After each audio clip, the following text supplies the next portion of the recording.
We're in Edmonton at the Yardbird Suite, probably one of the premier jazz clubs in North America.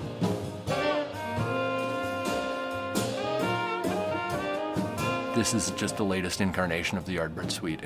As far as I recall, there's been a Yardbird Suite in Edmonton in one form or the other since the 50s. I have been a member of the Yardbird Suite since the original club in 1957, and I'm a great jazz fan.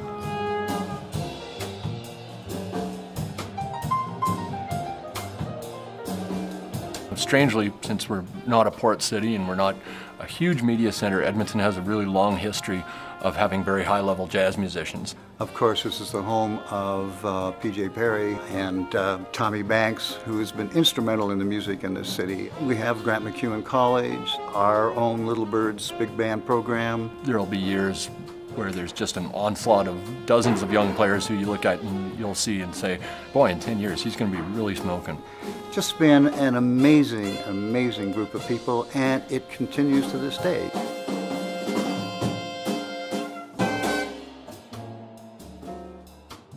People here really love music, they really love the arts.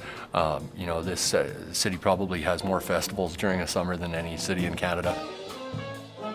The thing that is most incredible, and what most of the musicians who come to visit this club are amazed at, is how attentive and how quiet the audiences are here. That's really a great thing to be able to say about an audience, because it shows the respect for the musicians, and of course the musicians in turn show their respect by performing at a very, very top level.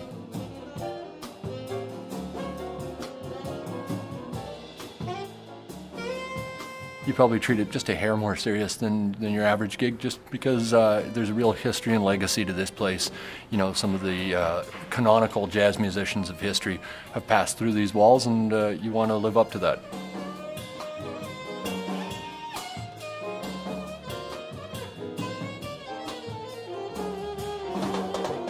What is special about the Yardbird Suite? The volunteers. It's an all volunteer run club. We get requests from all over the country about how can we start a club like the Yardbird Suite, how can we get going. The answer is you've got to find a great volunteer base. Were it not for our volunteers, we wouldn't exist. What keeps me coming back?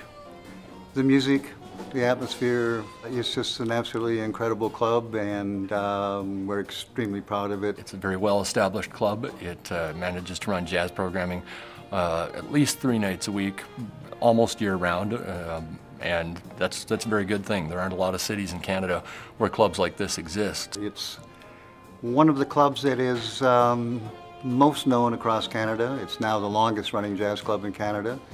It is probably the longest-running volunteer jazz club in the world. If a place like this doesn't exist, a future can't exist for this type of music.